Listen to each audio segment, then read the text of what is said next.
साक्षात् परब्रह्म तस्मै श्री गुरुवे नमः। तस्मै श्री गुरुवे नमः। वन्दे बोधमयं नित्यं गुरुं शङ्कररूपिणं यमाश्रितो हि वक्रोऽपि चन्द्रः सर्वत्र वन्दते।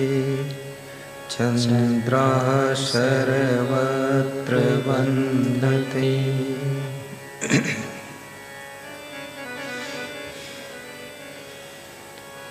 वन्दो गुरुपदकञ्ज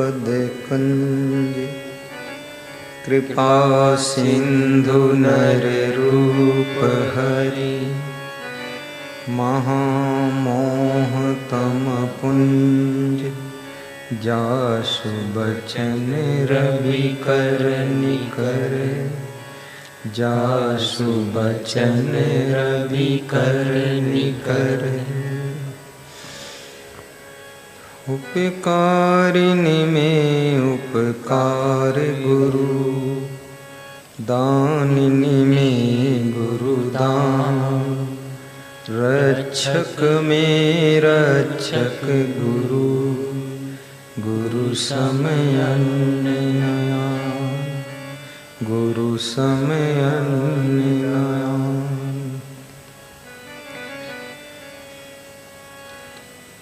मैं सादर शीस झुकाता हूँ गुरुदेव तुम्हारे चरणों में। मैं सादर शीस झुकाता हूँ गुरुदेव तुम्हारे चरणों में। कछु अपनी अरज सुनाता हूँ भगवान तुम्हारे चरणों में। कछु अपनी अरज सुनाता हूँ भगवान तुम्हारे चरणों में। मैं सादर शीस झुकाता हूँ। मैं सादर शीस झुकाता हूँ गुरुदेव तुम्हारे चरणों में। गुरुदेव तुम्हारे चरणों में। कछु अपनी अरज सुनाता हूँ भगवान तुम्हारे चरणों में। कछु अपनी अरज सुनाता हूँ भगवान तुम्हारे चरणों में। बोलिए सद्गुरु भगवान की जय। संत भगवान की जय। भक्त भगवान की जय। मैंने सुना है एक आदमी मंदिर में गया था अपने परिवार को लेकर। उसकी पत्नी भी थी और बच्चा बच्ची भी थे और बहुत कीमती जूते पहन कर गया था।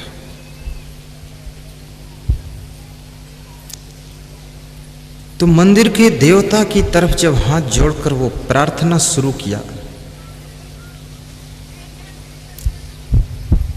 तुमेव माता च पिता त्वमेव, तो उसको याद आया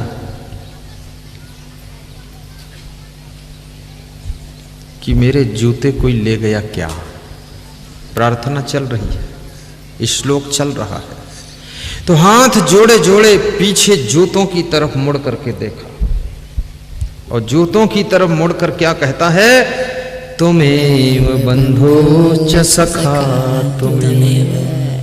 हे जूता देवता, तुम ही बंधु सखा हो, कहीं जाना मत। फिर देखता है कहीं बच्चे भीड़ में इधर उधर तो नहीं हो गए, तो बच्चों की तरफ कहता है, तुमेव विद्या द्रविणम तुम्हें। भीड़ ज्यादा थी मंदिर में, तो सोचता है कहीं धक्का मुक्की में वाइफ मेरी इधर उधर तो नहीं हो गई, तो वाइफ की तरह मुड़कर हाथ जोड़े जोड़े प्रार्थना गा रहा है कि तुमेव सर्वम मम देव देव। तो पीछे से पुजारी ने उसके पीठ पर थबाक मारा, कहा जय हो तेरी, असली तूने ही पहचाना, सब देवों की देव यही है। वास्तव में नारियों को देवी का स्थान दिया गया है।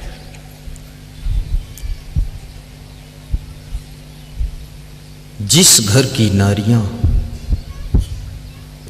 देवी जैसा स्वभाव बनाकर अपने घर को पावन रखती हैं, उनका घर मंदिर से कम नहीं है, आश्रम से कम नहीं है। जिस घर के पुरुष देवता का रूप बनाकर देवता जैसा स्वभाव, देवता जैसा चरित्र, देवता जैसा कर्म अपने घर में करते हैं, बाहर भी देवता जैसे रहते हैं, वह घर याद रखना, वहाँ कोई संत आए ना आए, लेकिन संत का प्रभाव वहाँ उनके स्वभाव से ही पैदा हो जाता है। देवी बनो, देवता बनो,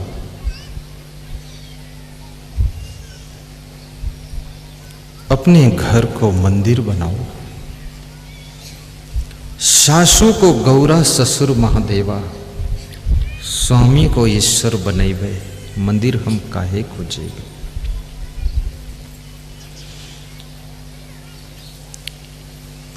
तो मैं आपको सुना रहा था नचिकेता की कथा।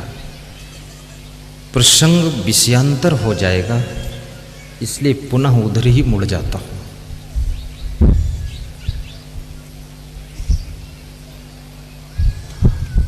नचिकेता से यमराज ने पूछा, बेटा तुम अपने पिता के कितने पुत्र हो? कहा मैं अकेला हूं। तो तुम्हारे पिताजी ने मुझे क्यों दान दिया है? पूज्य श्री यमराज, मेरे पिता गौएं दान कर रहे थे, बूढ़ी कमजोर गायों को दान दे रहे थे। मैंने कहा अच्छी अच्छी गायें दान दो। पिताजी नाराज हो गए, उन्होंने कहा मैं तुझे भी दान दे दूंगा। मैंने कहा वो भाग्य होगा, तुम मुझे यमराज को दान दिया, इस तरह मैं आपका हो गया। यमराज ने कहा बेटा तुम्हारे पिता ने गुस्सा में दान दिया है, और गुस्सा में दिया हुआ दान स्वीकार नहीं किया जाता है, और गुस्सा में दिया हुआ दान, गुस्सा उतरने के बाद दान देने वाले को बहुत दुख होता है। तुम पिता के इकलौते पुत्र हो, तुम्हारे पिताजी बाद को बहुत दुखी होंगे, रोते होंगे, तेरी याद करते होंगे। तुम जाओ अपने पिता से क्षमा मांग लो और कहना कि यमराज ने आपकी सेवा में भेजा है, पिताजी मुझे स्वीकार करो। तो तुम्हारे पिताजी बहुत खुश होंगे और तुमको स्वीकार कर लेंगे। नचिकेता उठकर खड़ा होता है, यमराज के पैर छूता है और कहता है मैं आपकी आज्ञा का पालन करूंगा। सच में मेरे पिताजी बहुत दुखी होंगे, क्योंकि मैं अकेला उनका बेटा हूं। क्रोध में आकर उन्होंने दान दिया है, बात को जरूर चिंता कर रहे होंगे। मैं घर चला जाऊंगा, परंतु मैं ऐसे नहीं जाऊंगा। मुझे ये बताओ कि परमात्मा कहाँ रहता है? देखो ये प्रश्न फिर आ गया, परमात्मा कहाँ है? राम राम राम राम राम राम राम राम। परमात्मा हमें आत्मा है तेरी, तुम परमात्मा मेरे, परमात्मा मेरे। हम आत्मा है तेरी, तुम परमात्मा मेरे, परमात्मा मेरे। निस दिन जपता तेरे नाम, निस दिन जपता तेरा नाम, मेरे आधार तुम ही हो, प्राणाधार तुम ही हो, जीवन धार तुम ही हो। तुम आत्मा हो मेरी, हम आत्मा है तेरी, तुम परमात्मा मेरे, परमात्मा मेरे। तुम आत्मा हो मेरी, हम परमात्मा तेरे, परमात्मा तेरे। कहाँ रहता है परमात्मा? अभी 3 दिनों से लगातार मैं आपको घर परिवार के बारे में समझा रहा था। आज थोड़ा मेरी इच्छा हुई कि ईश्वर के बारे में भी समझाऊं। ईश्वर के बारे में आपको अच्छा लग रहा कि नहीं लग रहा? बोर तो नहीं हो रहे हो हैं? ऐसा तो नहीं लगा कहाँ वहाँ भगवान ईश्वर बात कर रहे हैं, हमारी बात बताओ। बोरियत तो नहीं लग रही? अरे ये आखिरी पॉइंट है ईश्वर वाला, इसको भी समझ लो। परमात्मा कहाँ रहता है? तो यमराज ने कहा, नचिकेता तुम्हें 1000 गौएं मैं दान दे दूंगा, 10,000 एकड़ जमीन दान दे दूंगा, और जितना चाहो उतना सोना चांदी दे दूंगा, लेकिन ये मत पूछो कि परमात्मा कहाँ रहता है। तुम ये सब दान लेकर के अपने घर चले जाओ, अपने पिता की सेवा करो। नचिकेता ने कहा, यमराज दान के कारण ही तो आपके पास आना पड़ा है, मैं कुछ दान नहीं लूंगा, मैं तो केवल परमात्मा का ज्ञान लूंगा।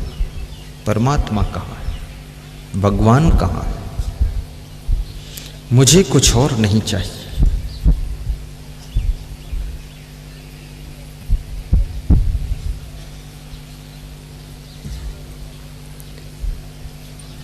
यमराज नचिकेता की बात को सुन करके सोच में पड़ जाते हैं।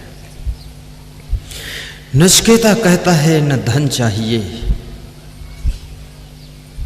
न सोना चाहिए, न गाय चाहिए, न कुछ चाहिए, केवल परमात्मा का ज्ञान चाहिए।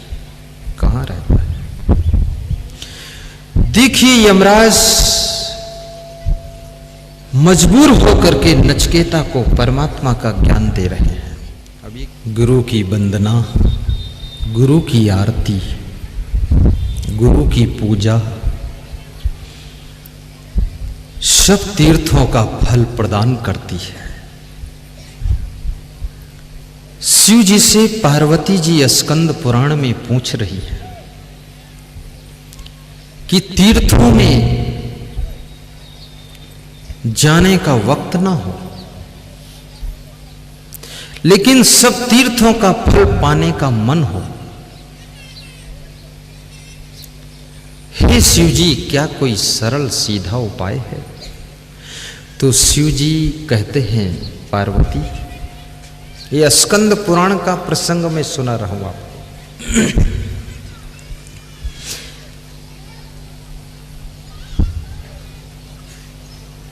गुरु भावा परम तीर्थम, अन्य तीर्थम निरर्थकम, सर्व तीर्थमयम देवी श्री गुरोस चरणाम्बुजम, सर्व तीर्थमोगाहस्य संप्राप्नोति फलम नरा गुरु पादोदकम पीत्वा शेषम शिरस धारयन, गुरु पादोदकम पानम, गुरु रुच्छिष्ट भोजनम, गुरु मूर्ते सदा ध्यानम, गुरु नामनम सदा जपा। बड़ी मार्के की बात है। गुरु भावा परम तीर्थम, गुरु के प्रति जो श्रद्धा भाव है ये परम तीर्थ है, श्रेष्ठ तीर्थ है। इस तीर्थ के सामने, तुम्हारी श्रद्धा के सामने, श्रद्धा तीर्थ है, भक्ति तीर्थ है, गुरु पूजा तीर्थ है, गुरु की सेवा तीर्थ है, गुरु की आरती करना तीर्थ है। और ये जिसने कर लिया तो सब तीर्थों का फल उसे घर बैठे प्राप्त हो जाता है। इसके सामने सब तीर्थ छोटे हो जाते हैं, ऐसा स्कंद पुराण में लिखा है। और कबीर साहब तो बड़ी मजे की बात लिखते हैं। क्या?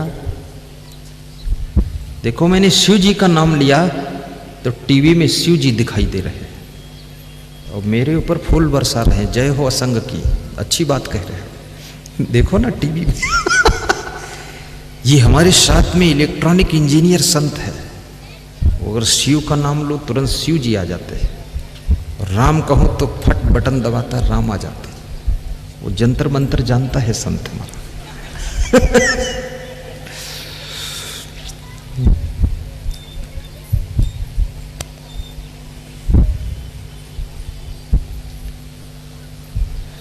सर्वतीर्थम औगाः संप्राप्नोति फलम नरः गुरु पादोदकम पीत्वा शेषम शिरस भाव्यम्।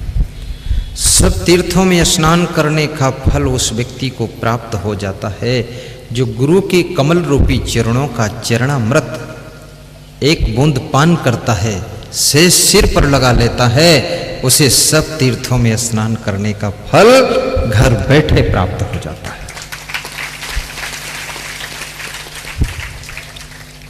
इसका अर्थ ये नहीं है कि अब तुम मेरा चरणामृत लेना शुरू कर दो,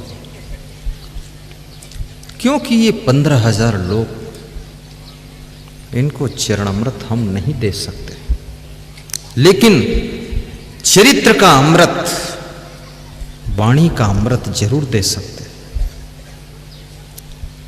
और फिर इस सभा के अंदर हजारों गुरुओं के शिष्य बैठे हुए, आपके गुरुओं को मैं धन्यवाद देता हूं, जिन्होंने आपको ज्ञान दिया, नामदान दिया, उनको भी मैं नमस्कार करता हूं कि वे गुरु महान हैं। शायद उनके ही आशीर्वाद से, उनकी ही कृपा से मैं आपको मिला हूं, अन्यथा मेरा आपका मिलन नहीं होता। यह आपके गुरुवर की कृपा है। उनसे अगर ज्ञान न मिला होता तो तुम मेरे पास नहीं आ सकते थे। और इस दुनिया में भक्त तो सबको होना पड़ता है। कोई गुरु का भक्त है, कोई मातृ भक्त है, कोई पितृ भक्त है, कोई देश भक्त है, कोई गौ भक्त है, और कोई ऐसा है जो दारू का भक्त है, शराब का चेला है।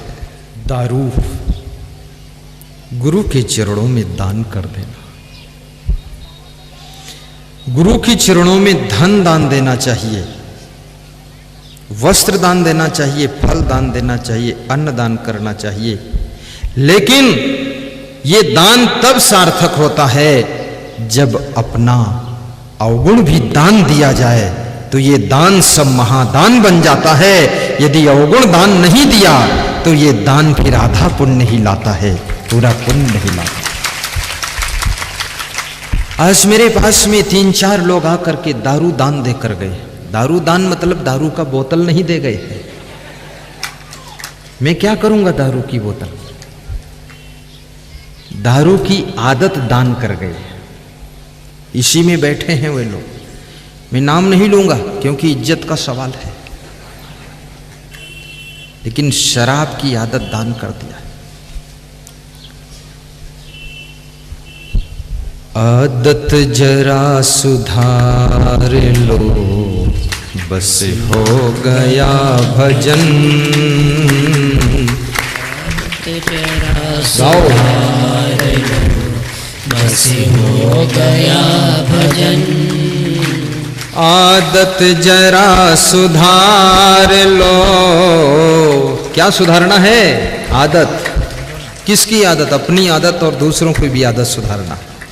एक स्त्री तो अपने पति को मेरे पास आज पकड़ कर लाई। बहुत बड़ी बात है।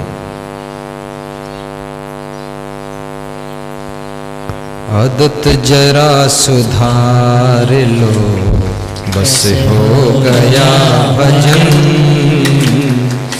और उसने इशारा दिया कि दारू पीते हैं, दान करा लो। तो पति मुड़कर अपनी पत्नी की ओर देखा घूर कर, यहां कुछ भी कर लो, घर में चल के ठीक कर देंगे। तो पत्नी ने मन मन में कहा, तुम यहां ठीक हो जाओगे तो घर तो अपने आप ठीक हो जाएगा। आदत जरा सुधार लो, बस हो गया भजन। आदत जा सुधार लो, जय हो। हो गया भजन। मन की तरंग मार लो, मन की तरंग मार लो, बस हो गया भजन। आदत जरा सुधार लो, बस हो गया भजन। आदत जरा सुधार लो, बस हो गया भजन।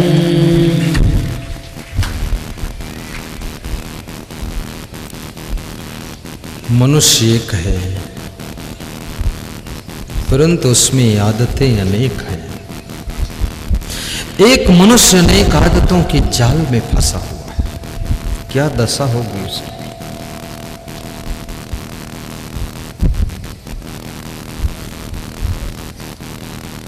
एक मनुष्य अनेक आदतों के जाल में फंसा है, इसलिए आदमी की दुर्दशा है। कैसी कैसी आदतें हैं? ज्यादा सोने की आदत, जगाने पर भी न जागने की आदत, जगाने वाले को लात मारने की आदत,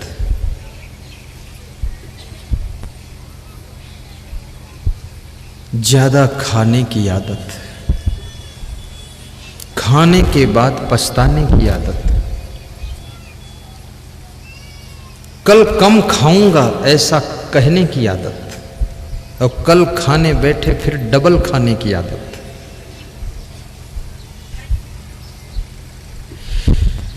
जो चीज नुकसान करती है उसको भी खाने की आदत, अधिक बोलने की आदत, गाली बकने की आदत, झूठ बोलने की आदत,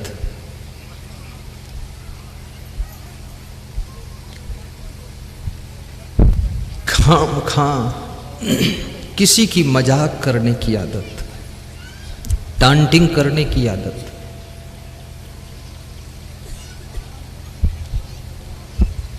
आलस्य करने की आदत, चिंता करने की आदत, अधिक सोचने की आदत, टेंशन में रहने की आदत, गुस्सा करने की आदत, कभी खुश ना रहने की आदत, रोने जैसा चेहरा बनाए रखने की आदत, छोटी छोटी बात में मुंह फुलाने की आदत, काम ना करने की आदत, हर समय आराम करने की आदत।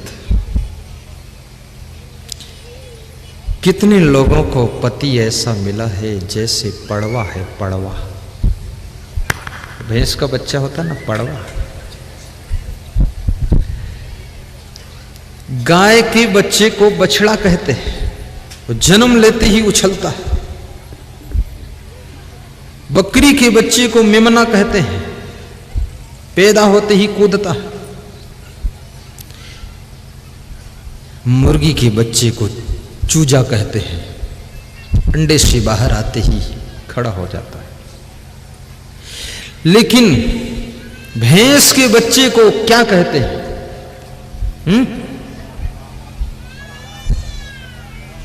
एक आदमी बोलो।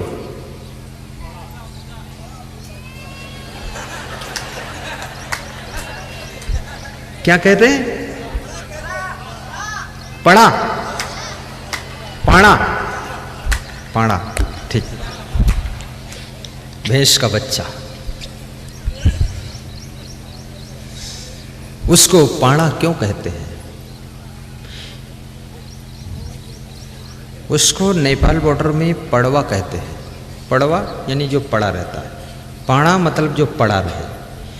जो जन्म लेने के बाद 3 दिन, 5 दिन, 10 दिन तक पड़ा रहता है, उसका नाम पाड़ा है। ऐसे कितनी स्त्रियों को ऐसा पति मिला है कि वो पाड़ा है, वो जिंदगी भर पड़ा ही रहता है। काम ही नहीं करता। कितनों को बेटा ऐसा मिला है वो पाणा है। बाप कहता है बीए पढ़ा है और थोड़ी पीए पड़ा है। पाणा है। पाणा मत बनना। ज्यादा आराम करने से बीमारियां बढ़ती हैं, गरीबी बढ़ती है। आराम का सुख परिश्रम करने के बाद प्राप्त होता है। शरीर थकने के बाद विश्राम का सुख मिलता है। कड़ी भूख लगने के बाद ही भोजन के स्वाद का सुख मिलता है।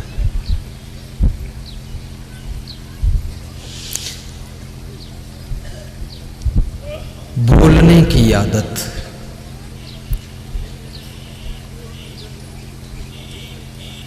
फिजूल खर्ची की आदत, कंजूसी की आदत, लोभ करने की आदत, अहंकार दिखाने की आदत,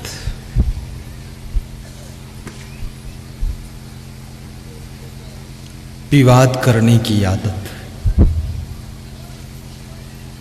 जुआ खेलने की आदत, ताश खेलने की आदत, दारू पीने की आदत, बीड़ी पीने की आदत। क्या है बीड़ी में सुख? सोचना। बीड़ी तुम मुंह से खींचते हो और धुआं अंदर ले जाकर नाक से बाहर निकालते हो, बाहर फेंकते हो। बीड़ी पीने वालों को इतना तो जरूर कलाकार माना जाएगा कि मुंह से धुआं खींचना, घुमाकर नाक से बाहर निकालना, ये है कलाकारी का काम।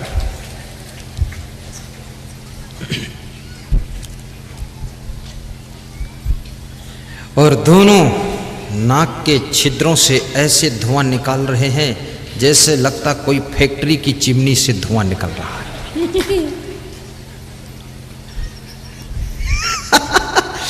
वो हमारे साथ छोटा बाबा बहुत खुश है। वो बहुत अच्छा है। वो बाबा हमारे साथ 25 वर्ष से है। आप सोचो बाबा वो 7 साल का था तब से है हमारे साथ।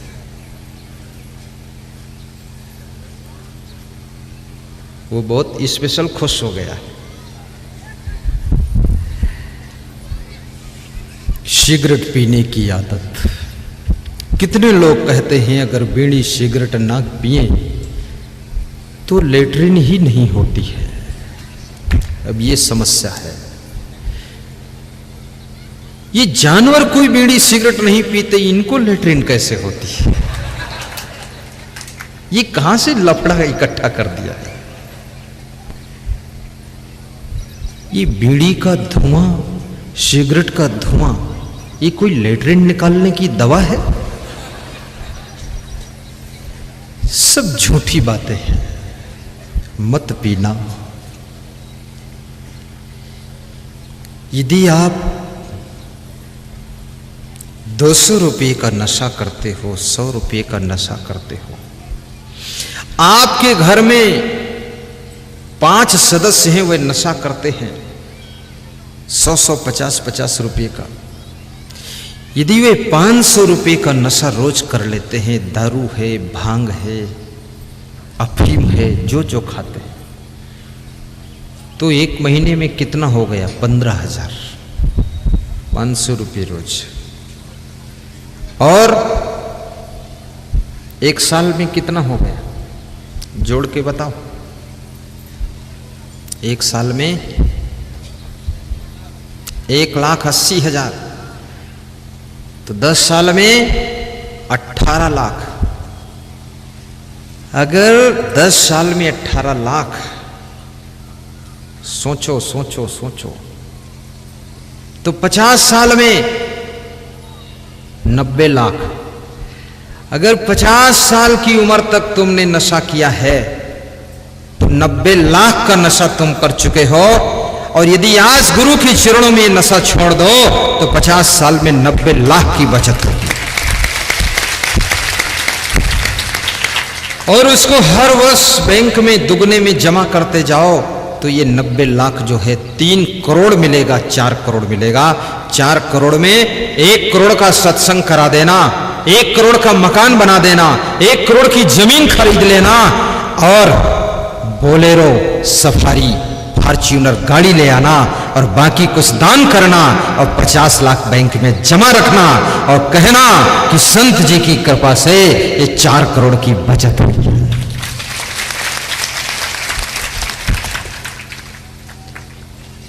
आपको बचत करना भी सिखा दूंगा। धन कमाना एक कला है, परंतु धन बचाना दूसरी कला है, और बचे हुए धन से इंसान को बचाना ये तीसरी कला है।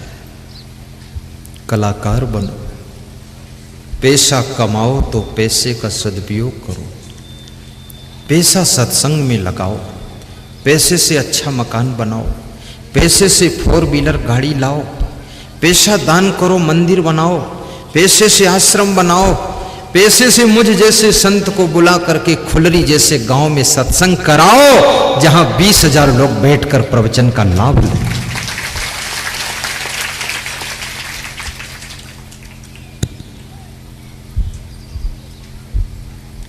नशा नाश की जड़ है भाई, जिसका फल अतिशय दुखदाई। आपका जीवन परिवर्तन हो, आप धनवान बने ऐसी मेरी शुभकामना है, आप महान बने ऐसा मेरा आशीर्वाद है, आप गुणवान बने ऐसा मैं आपको प्रेरणा देता हूँ। आपकी खुशियाँ हमेशा चेहरे पर बनी रहे।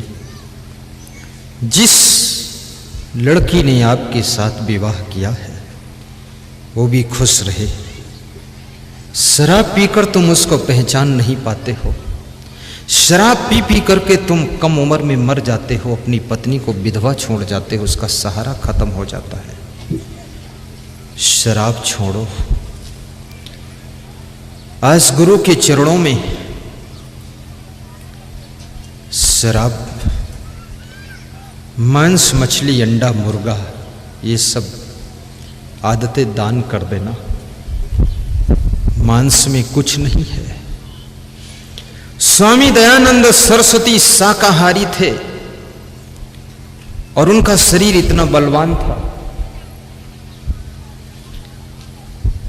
2 सांड लड़ रहे थे, दयानंद सरस्वती ने जाकर दोनों सांडों को हाथ से पकड़कर इधर उधर निकालकर ढकेल दिया था। शाकाहारी थे, इतनी ताकत थी। और मैं आपसे कहूंगा कि आप एक चीज विचार करो, हाथी क्या खाता है? घास, गन्ना, पेड़ों की पत्तियां, ये हाथी खाता है। हाथी मांस नहीं खाता है। लेकिन मांस, मछली, अंडा खाने वाले लोग, घास फूस खाने वाला हाथी, उस हाथी से इनको कुश्ती लड़ा दिया जाए तो हाथी सूंड में लपेट कर इनको फेंकेगा, 100 फीट दूर गिरेंगे और सारे अंडे निकलकर बाहर आ जाएंगे। ये अंडा मुर्गी में कौन ताकत है? कोई ताकत नहीं, केवल जीभ के स्वाद के लिए तुम खाते हो। मैंने एक मुर्गी अंडा खाने वाले आदमी से पूछा, ये इतना खा रहे हो, पाप कर रहे हो, तो इसका रिजल्ट क्या आएगा?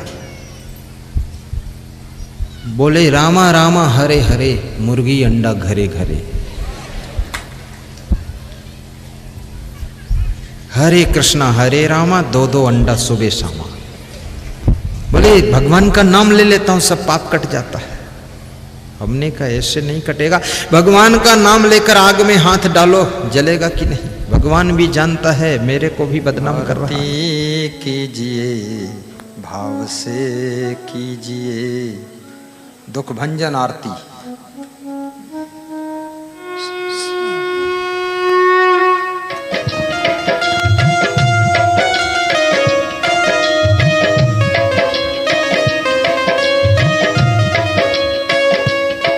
ये दुख भंजन गुरुदेव की है आरती, दुखियों का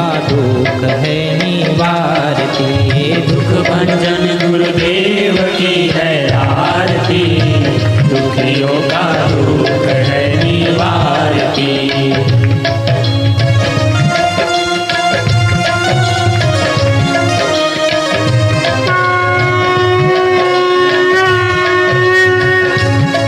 ये दुख हरता ये सुख करता ये भक्ति दिलाने वाला है बिगड़ी बनाने वाला। ये दुख हरता ये सुख करता ये भक्ति दिलाने वाला है बिगड़ी बनाने वाला। गुरु नाम यही गुरु धाम यही, गुरु नाम यही गुरु धाम यही, ये है गुरुवर की आरती। दुखियों का दुख है निवारती। ये दुख भंजन गुरुदेव की है आरती। दुखियों का दुख है निवारती।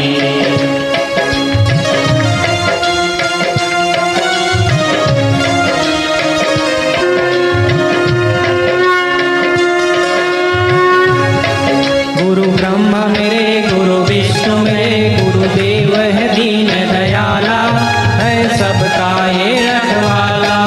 गुरु ब्रह्मा मेरे गुरु विष्णु मेरे गुरुदेव है दीन दयाला है सबका ये रखवाला। ये कृपा करे सब कष्ट हरे, ये कृपा करे सब कष्ट हरे। ये सुखदाता की आरती। दुखियों का दुख है निवारती।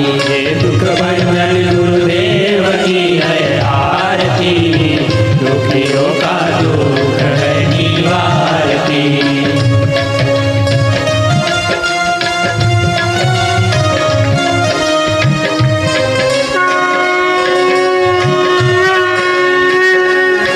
ये करुण सिंधु ये दीन बंधु सही राह बताने वाला सतबोध कराने वाला। ये करुण सिंधु ये दीन बंधु सही राह बताने वाला सद्बोध कराने वाला। भव पार करे तय ताप हरे, भव पार करे त्रैताप हरे। ये गुरु महिमा की आरती। दुखियों का दुख है निवारती। ये सुख भंजन गुरुदेव की है आरती। दुखियों का दुख है निवारती। ये दुख भंजन गुरुदेव की है आरती। दुखियों का दुख है निवारती।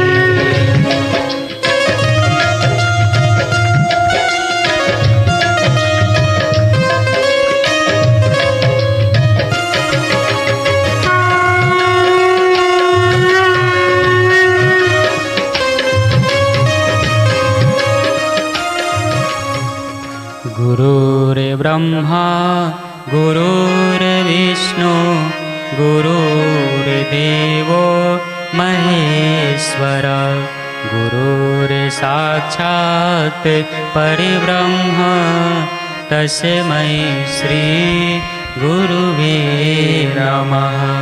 तस्मै श्री गुरुवे नमः।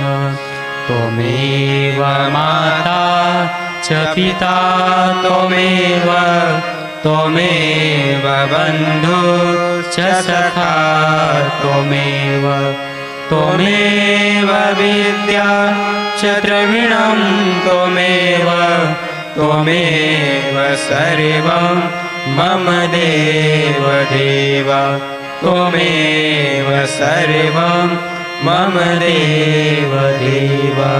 बोलिए सद्गुरुदेव की जय। अब